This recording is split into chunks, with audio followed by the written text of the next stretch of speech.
ब्रह्मपुरी कुर्जाची कहाणी की जेव्हा मरण पावली होती, जिवंत झाली, हे असं झालं तसं झालं, सगळं काही बरोबर, परंतु आम्हा शाहीर लोकांना काही सवय असते एखादं दोन सांगण्याची. तर आपले पेवट्याचे साहेब आपले शाहीर यांनी कहाणी सुरुवातीला लिहिली होती, परंतु माझ्या समोर घडलेली कहाणी आहे की एक कुटुंब ज्याला कॅन्सर सारखी बिमारी झाली, हे कुटुंब ग्रासलेलं होतं कॅन्सरच्या बिमारीने, मार्गातून सुखी झालं, परंतु आपले जेव्हा तत्वशब्द नियम तुटले तेव्हा किती भयानक दुःख येतात आणि काय परिणाम होते या ठिकाणी तुम्हाला सांगण्याचा प्रयत्न करत आहे.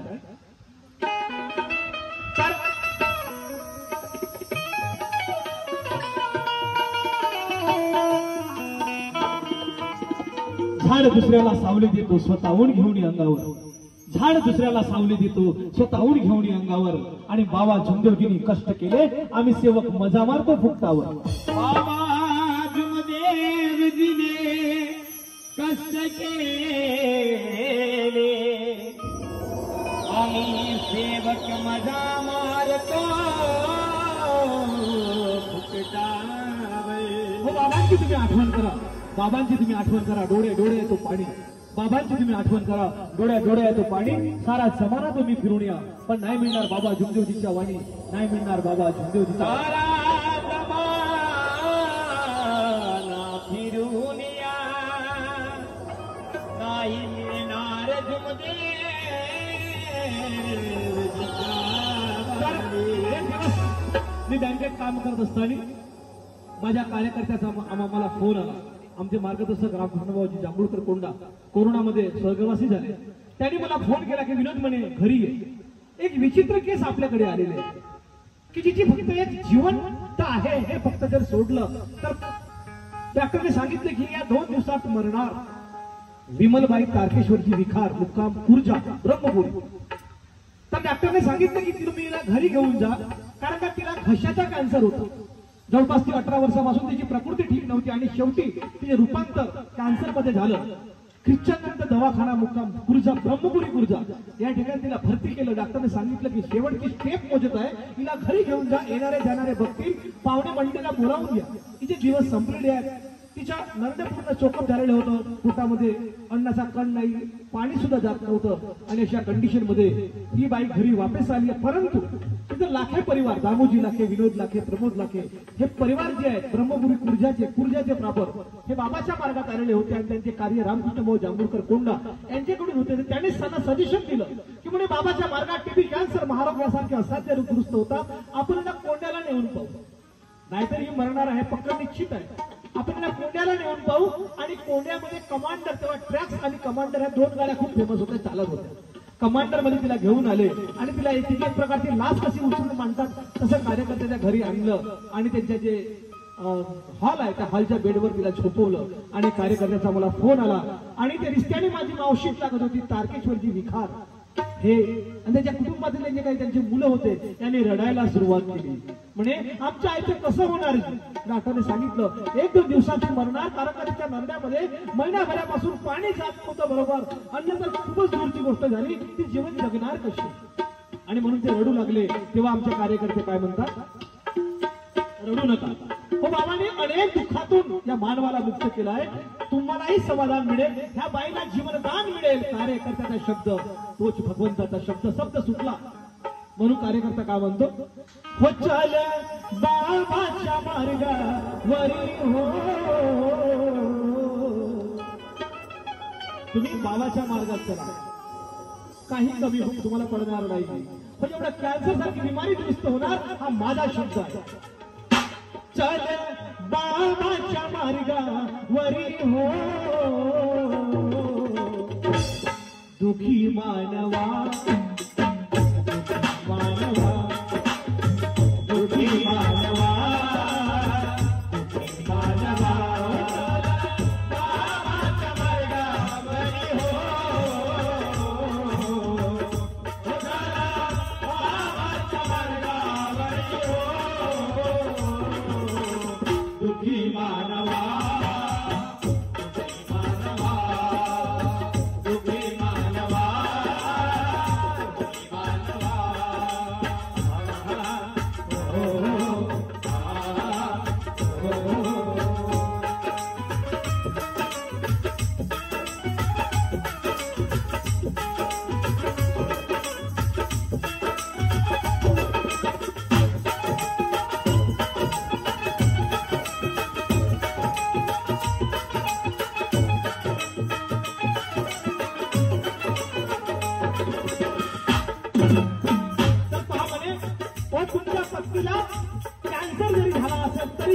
दुरुस्त होऊ शकतो हा माझा शब्द आहे. परंतु त्यासाठी तुम्हाला मार्गात प्रवेश करावा लागेल. तारकेश्वरजी विखार म्हणतात, हो मला मार्ग मोठा कठीण म्हणतात, माझ्याच्याने जमेल का? कारण की मला दारूचं व्यसन आहे. कार्यकर्त्याने सांगितलं की दारूचा व्यसन तुला सोडावं लागेल. मार्गाची व्याख्या खूप साधी आहे, फक्त तत्वशब्द नियमाचं पालन करावं लागेल. मी म्हणजे तुम्हाला तीर्थ बनवून देतो. त्या तीर्थाच्या साहाय्याने समाधान मिळेल तेव्हाच तुम्ही मार्गात याल, अन्यथा येऊ नका. म्हणून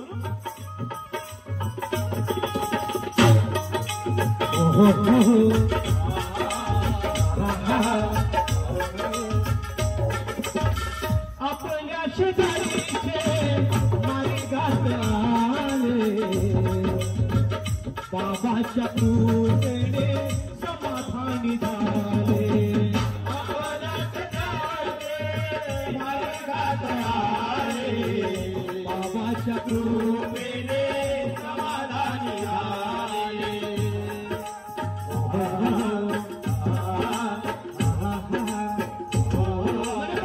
तुमच्या साईडचे दामोजी लाखे त्या टीचर दवाखान्यामध्ये भरती होते. माझे वडील त्या ठिकाणी गेले होते. शेवटची टेप बदल होते. कार्यकर्त्यांनी मी शब्द सोडला. माझे वडील ब्रह्मपुरीला गेले, तीर्थ बनवून गेला. शेवटच्या घटकात बोलणारा माणूस जिवंत झालेला मी पाहिला. माझे वडील खास गेले होते. त्यामुळे दामोजी लाखे तुमच्या समोर बाबाच्या मार्गात आले आणि तुमची प्रकृती टिकून त्यासाठी काय करावं लागेल, या मार्गाच्या नियमाने तुम्हाला चालावं लागेल. मी तुम्हाला तीर्थ बनवून देतो.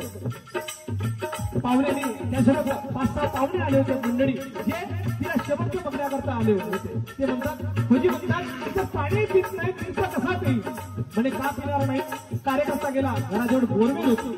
माझ्या समोर पाणी आणलं एका प्याल्यामध्ये, गळवामध्ये, आणि आपल्या पत्नीला औषधबाई जांभूळकरला सांगितलं, अगं म्हणे छोटासा प्याला घेऊन ये.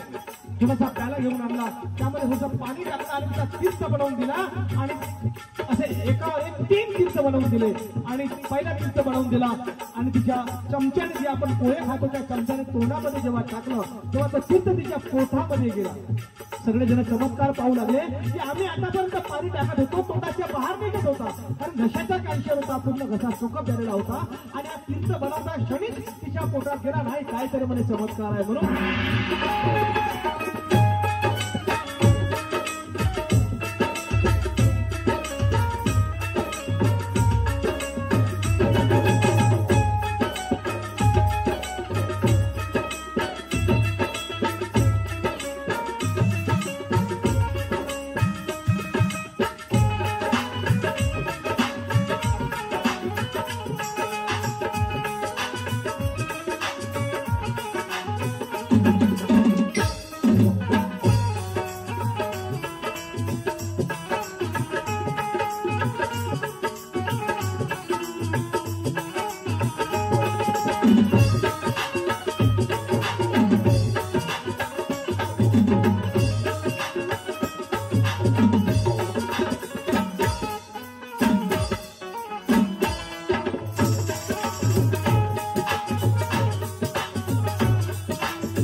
केला समाधान नक्की मिळेल. म्हणून आपल्या शेजारीचे मार्गात आले, बाबाच्या कृपेने समाधानी झाले. आपल्या शेजारीचे मार्गात आले, बाबाच्या कृपेने समाधानी झाले.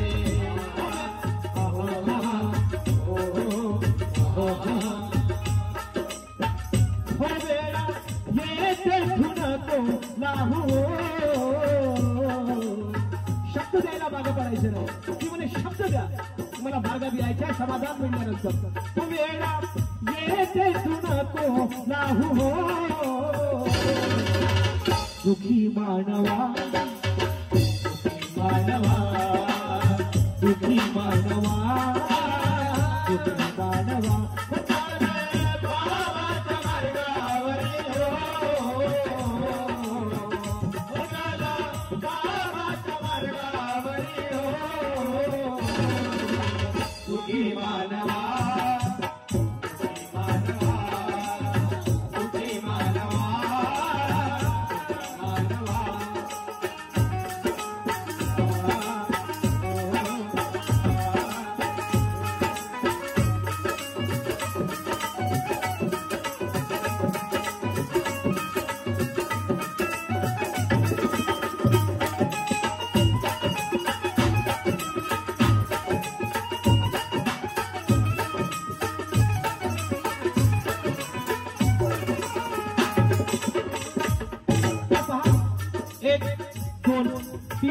असे 3 तीर्थ बनवून दिले. त्या ठिकाणी मी हजर होतो. माझ्या समोर घडलेली घटना आहे. कारण रिश्त्याने माझी मावशीच लागत होती. रिश्ता थोडा दूरचा होता, परंतु मावशी होती माझी. तर कार्यकर्त्यांनी 1, 2, 3 तीर्थ बनवून दिले. 3ही तीर्थ तिच्या पोटामध्ये गेले. सभोवताल बसलेले रिश्तेदार चमत्कार पाहू लागले. तिच्या डॉक्टरने तिला घरी न्यायला सांगितलं. ख्रिस्तानंद दवाखाना, ब्रह्मपुरी लहानसा दवाखाना नाहीये, विदर्भात प्रख्यात दवाखाना आहे आपला. त्या डॉक्टरने सांगितलं की मरणार निश्चित आहे, तिला घेऊन जा. कारण तिला कॅन्सर झालेला आहे, घशाचा कॅन्सर. आणि त्या बाईला समाधान वाटलं. तीर्थ तिच्या पोटामध्ये गेला, तिला चेतना आली. कार्यकर्ता काय म्हणतो, बघा उषा, कार्यकर्ते बाईचं नाव होतं. मला म्हणजे एक काम कर, आपल्या घरी मला वरणाचं पाणी असेल, वर्ष थोडस पाणी घेऊन एका वाटीमध्ये थोडस वरणाचं पाणी आणलं, तोही तिला पाजलं, तोही तिच्या पोटामध्ये गेला. मग आम्ही चहा मांडलो, सर्व सेवक चहा पिलो आणि थोडासा चहा दिला. तिला चहा सुद्धा पिला. सभोवतालचे लोक चमत्कार पाहू लागले की या 15-20 मिनिटात एवढा चमत्कार. आणि त्या ठिकाणी मी प्रत्यक्ष हजर होतो. मला पहा बाबाची कृपा. अगं म्हणे एक काम कर, छोटीशी म्हणजे पातळशी खिचडी तयार कर, पातळशी थोडस पाण्यासारखी, आणि थोडस हिला म्हणजे पाजू आपण. तर पहा तिने खिचडी सुद्धा थोड्या प्रमाणामध्ये दिली. आणि काय म्हणते, मला लग्नीला जायचं. 2 वयाचा आधार घेतला. कार्यकर्ते साहेबाच्या बाथरूम मध्ये जाऊन त्या ठिकाणी तिने लग्नी केली. आणि बाई बेडवर येऊन बसली. एवढा मोठा चमत्कार मी माझ्या डोळ्याने पाहिला. कुठं गेला कॅन्सर? फक्त शब्द दिला की आम्ही मार्गात जरी समाधान मिळालं तर मार्गात येऊ. आणि वचनबद्ध त्या ठिकाणी त्यांनी कार्यकर्त्यांनी केलं की याच्यानंतर कोणतेही व्यसन जमणार नाही, कोणत्याही देवाची पूजा करायला जमणार नाही. तेव्हाच मी तुम्हाला तीर्थ बनवून देत आहे. निदान 3 दिवस तरी. आणि पहा एवढा चमत्कार होत गेला.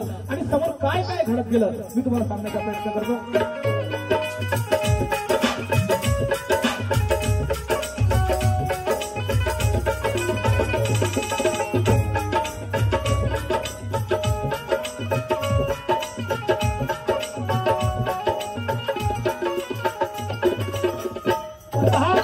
समाधान मिळाला बाईला. होश आला, बाई होश मध्ये आली. बाई खुर्ची उठून बसली आधार घेऊन. आणि मग म्हणते कार्यकर्ता आता मार्गात यायला तयार आहे. म्हणजे हो. तारकेश्वरची विखार त्या बाईचा पती म्हणतो, एवढा चमत्कार होऊन जर मार्गात येऊ नाही तर आमच्याकडे महामृत माणूस राहील. आणि म्हणून कार्यकर्ते त्याला मार्गाची व्याख्या समजवू लागले, मार्ग समजवू लागले. म्हणून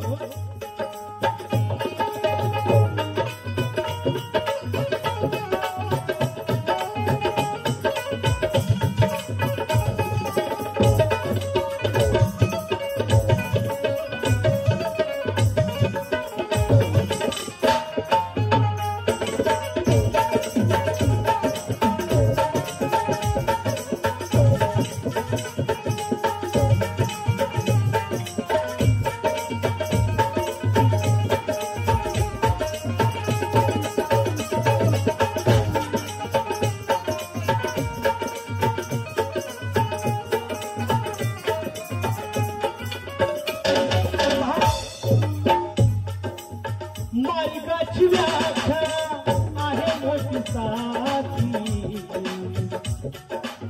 तत्व शब्द नियमाचे पालन आहे. मार्गाची व्याख्या आहे मोठी साधी. तत्व शब्द नियमाचे पालन करावे.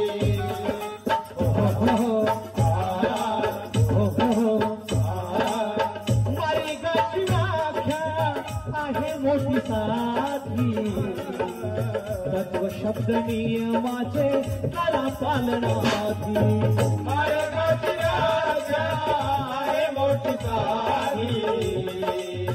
तत्व शब्द नियमाचे पालन करावे.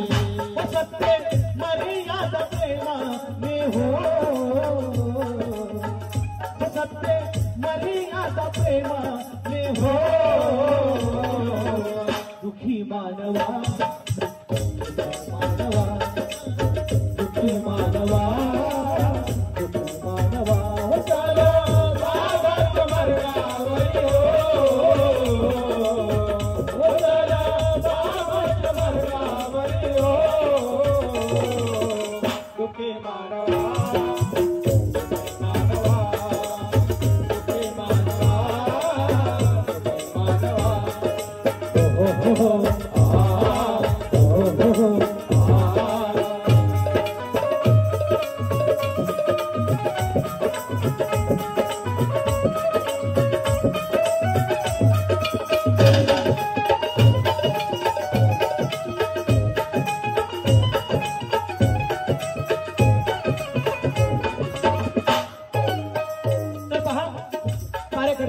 दिला.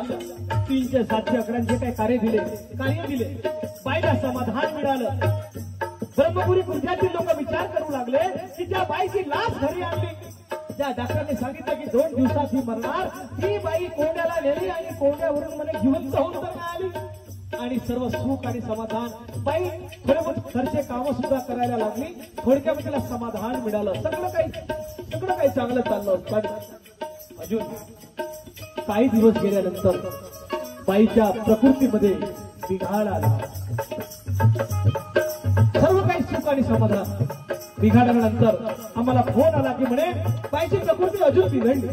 मी कार्यकर्ते आणि आम्ही कोंड्याचे काही सेवक ब्रह्मपुरी खुर्जाला गेलो. त्या खुर्जा गावामध्ये तिच्या घरी चर्चा बैठक घेतली. त्याला विचारलं की म्हणे पहा, एवढा मोठा चमत्कार झाला, तुमच्या पत्नीला जीवनदान मिळाले आणि पुन्हा तिची प्रकृती का बिघडली, काहीतरी कारण आहे.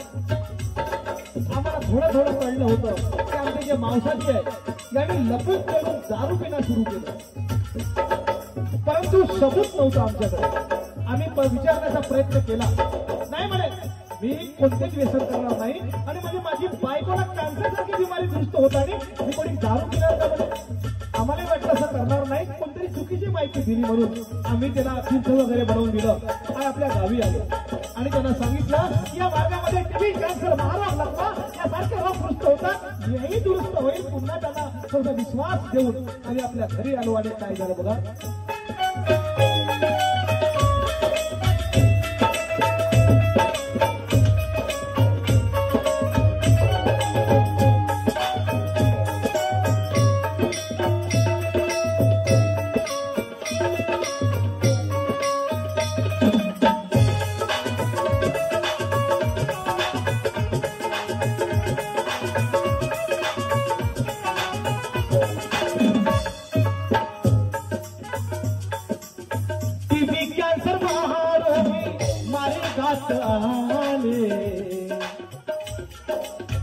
बाबाच्या कृपेने समाधानी झाले.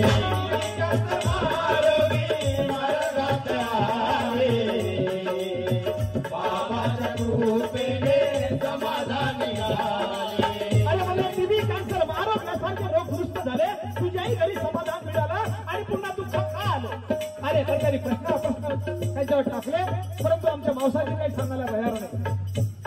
आम्ही घरी आलो आणि एक दिवस काय झालं, अजून याची प्रकृती बिघडली. अजून बाई त्याच अवस्थेमध्ये थोडी प्रकृती तिची बिघडत गेल्यानंतर एक दिवस त्यांच्या घरी एक पारधीन आली. पारधीन म्हणजे ते एखादी ताटीमध्ये एखादी मूर्ती मांडतात, संतोषी माची वगैरे शंकराची, आणि दक्षिणा मागतात आणि विभूती देतात. रक्षा असे खेडे विभागामध्ये हा प्रकार चालतो. एका ताटीमध्ये मग तांदूळ द्या, कोणी पैसे द्या, देवाची मूर्ती वगैरे मांडतात. तर ती त्यांच्या घरी आली आणि काय म्हणते, हो आम्हाला तुम्ही दक्षिणा द्या. तर आमच्या मावसाजी म्हणतात म्हणजे आम्हाला जमत नाही, आम्ही परमात्मा एक मध्ये आलो. माझ्या पत्नीची प्रकृती बरोबर नाही आहे म्हणून मार्गामध्ये प्रवेश केलो. म्हणे काय झालं म्हणे तर माहित नाही. म्हणे पहा म्हणे आता ती म्हणे बाजूवर बसलेली आहे, झोपलेली आहे. हो म्हणे माझ्याकडे विभूती आहे, लक्ष आहे. ही रक्षा जर तुमच्या पत्नीला लावलं तर म्हणे आणि मला म्हणे जर दक्षिणा दिली, पाहिली 2 पाहिली तांदूळ 100-200 रुपये, तर म्हणे तुमची पत्नी उठून बसल्याशिवाय राहणार नाही. आता ह्या गोष्टी आपल्याला जमतेच का सांगा. एकीकडे दारू पिणं सुरू केली, कॅन्सरचा पेशंट जो दुरुस्त झाला, ती बाई पुन्हा तिची प्रकृती बिघडली आणि त्या पारधीनीचीच ऐकलं आणि तिच्याकडून रक्षा घेतली. त्या पेशंटला लावून दिलं, काही दक्षिणा दिली आणि ती बाई चालली गेली आणि या बाईची प्रकृती जशी आहे तशीच झाली. म्हणून टीबी, कॅन्सर, महारोग मार्गात आले. बाबाच्या कृपेने समाधानी झाले. टीबी, कॅन्सर, महारोगी मार्गात आले. बाबाच्या कृपेने समाधानी झाले.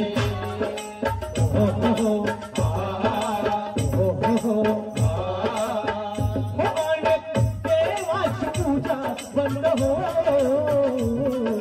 तरी म्हणे तू अनेक देवाची पूजा सुरू केला.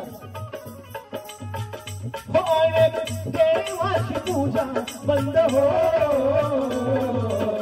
दुखी मानवा मानवा दुखी मानवा दुखी मानवा हो चल बाबाच्या मार्गावरी हो. हो चल बाबाच्या मार्गावरी हो. दुखी मानवा मानवा दुखी मानवा मानवा हो हो हो हो हो हो.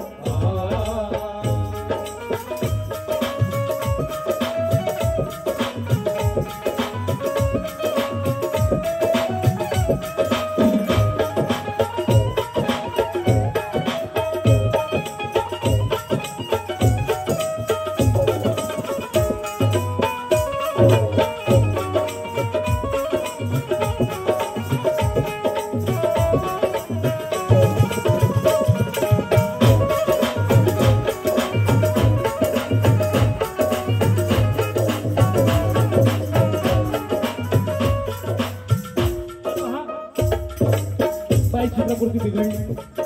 तीच अवस्था बाईला आली आणि अजून नित्यानंद दवाखाना या ठिकाणी तिला भरती करण्यात आलं. डॉक्टरला मोठा विचार आला, म्हणे हे तेच तर पेशंट आहे, मागे मी हिला घरी पाठवलं होतं. हे म्हणे जिवंत किस्ते कसे इतके दिवस. हो म्हणे आम्ही भावाच्या मार्गामध्ये गेलो, सगळं काही ठीक होतं, पण माहित नाही म्हणे आता काय झालं आणि कालांतराने म्हणे प्रकृती अशीच झाली. डॉक्टरने सांगितलं की मागे वाचली हे मला माहित नाही, पण आताही ते दिवस भरलेले आहेत, तिला घरी घेऊन जा. हे उद्या परवा गेल्याशिवाय राहणार नाही, 100% आहे. तीच बिमारी पुन्हा तिला तयार झाली. पाहुणे वगैरे बोलावले, तिची शेवटची भेट म्हणून काही लोक आले. बाईने शेवटच्या घटका मोजत असताना काही लोकांनी सांगितलं की आपण खाली उतरवून घेऊ या स्टेपला. म्हणून कॅसेट मध्ये तो आमचे शाहीर बोलतात की मरण पावली होती, सकुली वगैरे बांधली होती, वाजा वाजत होता, पाणी गरम केलं आणि उठून बसले, असं काही झालं नाही. असं काहीच झालं नाही. झालं काय, जे आपण कोमामध्ये वगैरे कसे जातात त्या प्रकारे ती गेली. आणि खरी कसोटी भगवंताची म्हणतात नाही का, भगवंत घेतो आमच्या मावसाजीने भगवंताची कसोटी घेतली, ती कसोटी. बायको मरणार निश्चित झालं. घरी पाहुणे मंडळी, गावातील काही मंडळी आले आणि हा भगवंताची जी आपली पूजा असते त्या ठिकाणी जाऊन अगरबत्त्या कापूर लावू लागला आणि विनंती करू लागला की माझी पत्नी माझ्यासोबत एकदा बोललीच पाहिजे. विनंती करणं सुरू, अगरबत्ती लावणं सुरू, कापूर लावणं सुरू. माझी पत्नी माझ्यासोबत बोललीच पाहिजे, माझी पत्नी माझ्यासोबत बोललीच पाहिजे. त्याने तिला भगवंताला विनंती कर सुरुवात केली, तू खरा म्हणजे भगवंत असेल तर माझी पत्नी माझ्यासोबत बोलेल.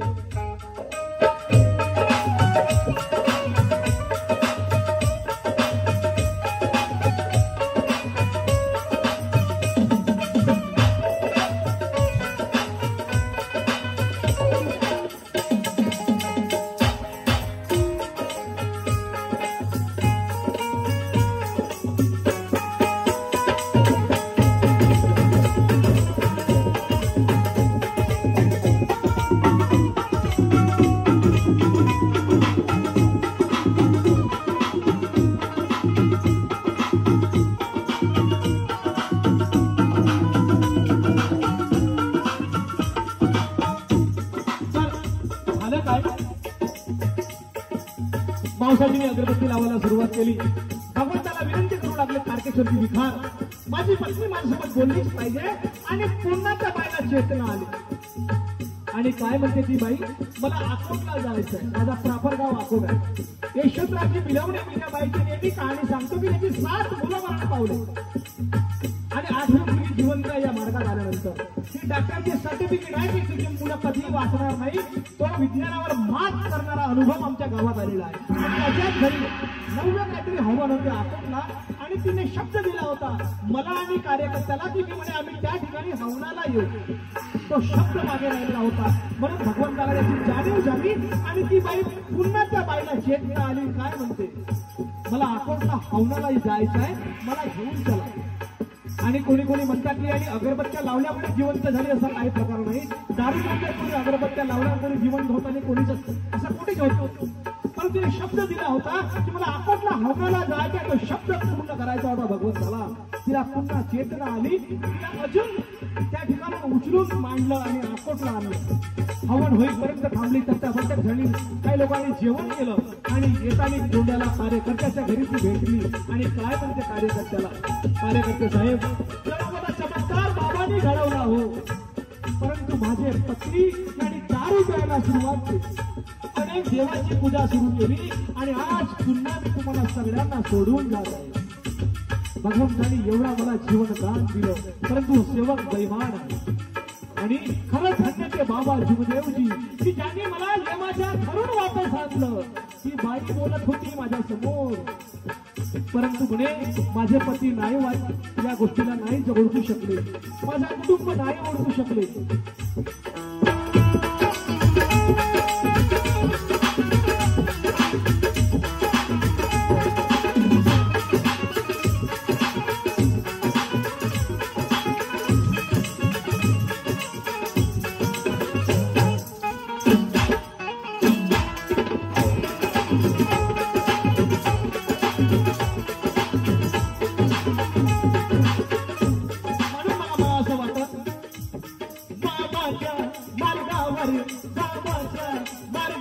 भाऊ कशासाठी आला,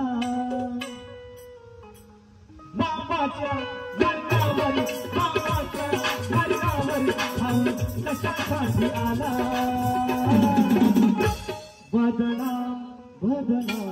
बदनाम करण्यासाठी या मानव धर्माला, बदनाम करण्यासाठी या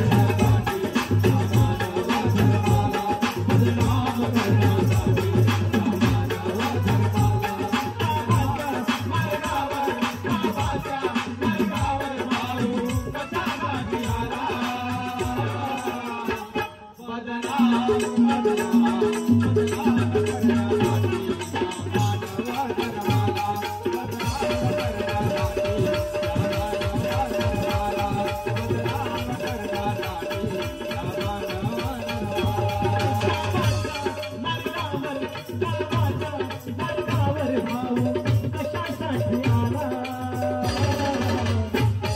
धर्माला,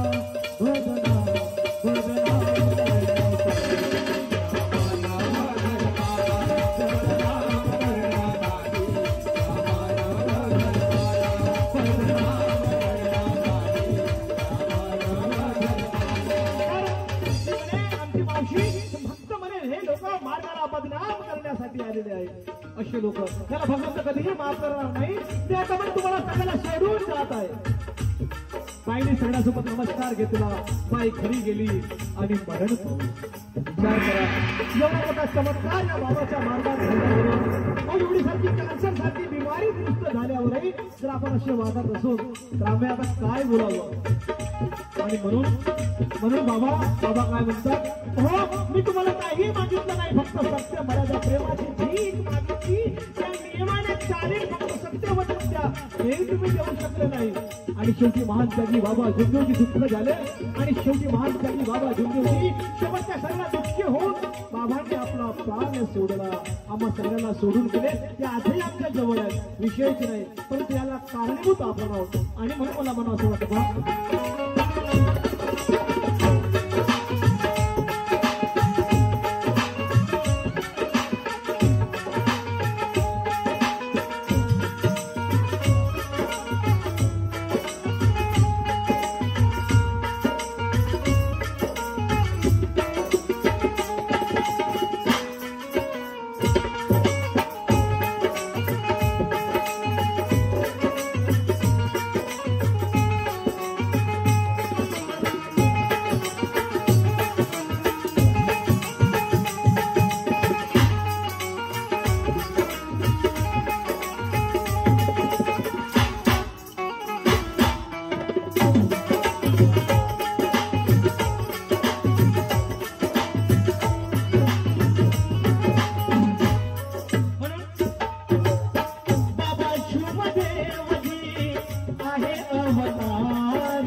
हो बाबा शिवदेवजी आहे अवतारी आपण करूया आणि कालतारी बाबा शिवदेवजी आहे अवतारी आपण करूया आणि कालतारी बाबा स्वतः करणे आणि आम्हाला तारलं बाबा स्वतः दुःखी झाले पण आम्हाला आश येऊ देऊन दिली नाही कारण की बाबांनी बाबा हनुमानजीला शब्द दिला मी देवाला फेकीन दानवाला फेकीन पण या मानवाला फेकणार नाही आणि म्हणून आपण आज सुखी आहोत ही त्यांची वाजवलं बाबांनी शब्द दिला मी देवाला फेकीन दानवाला फेकीन आपले कुलदैवत आपण फेकले पण या मानवाला फेकणार नाही आणि म्हणून बाबा स्वतः दुःखी झाले म्हणून आज आम्ही जीवन जगून आलो आता आपली अवकाश नाही म्हणून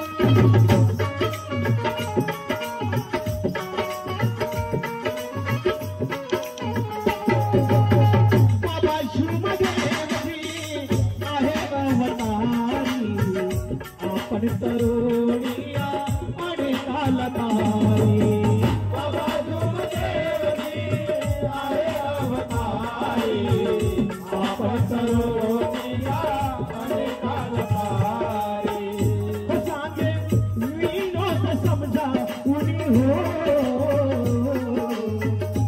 सांगे विनोद समजा उनी हो दुखी मानवा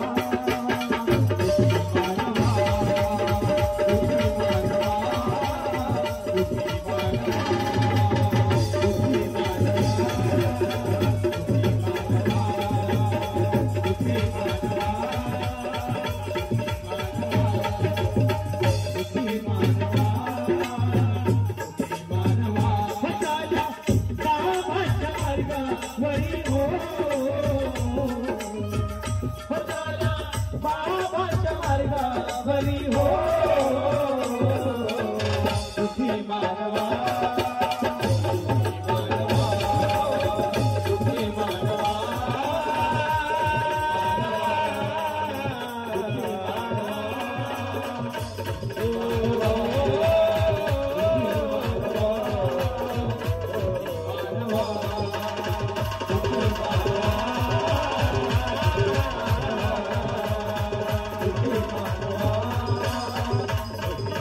Bye.